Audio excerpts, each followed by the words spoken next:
Pan India star ప్రభాస్తో హను రావుపూడి భారీ చిత్రాన్ని ప్లాన్ చేస్తున్న సంగతి తెలిసిందే. ఇప్పుడు ఆ నమ్మకాన్ని నిలబెట్టుకోవాల్సిన బాధ్యత హనుపై ఎంతైనా ఉంది. ప్రస్తుతం ఈ సినిమా ప్రీ ప్రొడక్షన్ పనుల్లో ఉంది.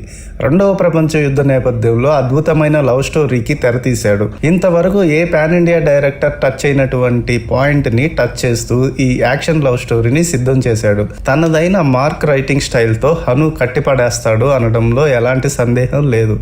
సీతారామంతో తానేంటో ప్రూవ్ చేసుకున్నాడు. అందుకే ప్రభాస్ అవకాశం ఇచ్చాడు. ప్రస్తుతం ఈ సినిమా ప్రీ ప్రొడక్షన్ పనుల్లో ఉంది. ఆ పనులు కూడా ముగింపు దశకు చేరుకున్నాయి. ప్రభాస్ డేట్లు సర్దుబాటు చేయగలిగితే గనుక జూన్ నుంచే పట్టాలెక్కించాలని హను ప్లాన్ చేస్తున్నట్లు ప్రచారం సాగుతుంది. మరి ప్రభాస్ బిజీ షెడ్యూల్ నడుమ అది సాధ్యమవుతుందా లేదా అన్నది చూడాలి. కానీ హను రావుపూడి మాత్రం డేట్లు ఇస్తే పట్టాలెక్కిచ్చేలా అన్ని రకాల చర్యలు తీసుకుంటున్నారు. సినిమాకి కావాల్సిన టీం అంతటినీ సిద్ధం చేసి పెడుతున్నాడు. ఈ క్రమంలో ఇందులో హీరోయిన్ల పేర్లు సైతం పరిశీలనలో ఉన్న కొంతమంది తెరపైకి వస్తున్నారు. బాలీవుడ్ నుంచి కత్రినా కైఫ్, ఆలియా భట్లు వినిపిస్తున్నారు.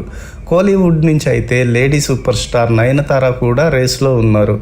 అలాగే మలయాళం నుంచి అయితే పార్వతీ తిరువొత్తు పేరు కూడా పరిశీలనలో ఉందట. కథానుగుణంగా ఇద్దరు హీరోయిన్లు అవసరం ఉంటుందట. ఈ నలుగురిలో ఇద్దరిని ఫైనల్ చేసే ఆలోచనలో హను ఉన్నట్లు లీకులు వస్తున్నాయి. ఇక్కడ మలయాళం నటిని తీసుకోవడానికి ప్రత్యేక కారణాలు కూడా వినిపిస్తున్నాయి. రెండవ ప్రపంచ యుద్ధానికి ఆ మలయాళ పాత్రకి బలమైన సంబంధం ఉందట. సినిమాలో ఆ పాత్రే మెయిన్ లీడ్ అవుతుందని సమాచారం. విదేశాల్లో మొదలైన కథకి మలయాళంలో ఉన్న హీరోయిన్ కి సంబంధం వెనుక బలమైన కారణమే ఉందంటున్నారు. వాస్తవ కథకి ఆ పాత్రకి చరిత్రలో ఓ సంబంధం ఉందంటున్నారు. మరి ఆ కథ వెనుక మిస్టరీ ఏంటో తెలియాలి మరి.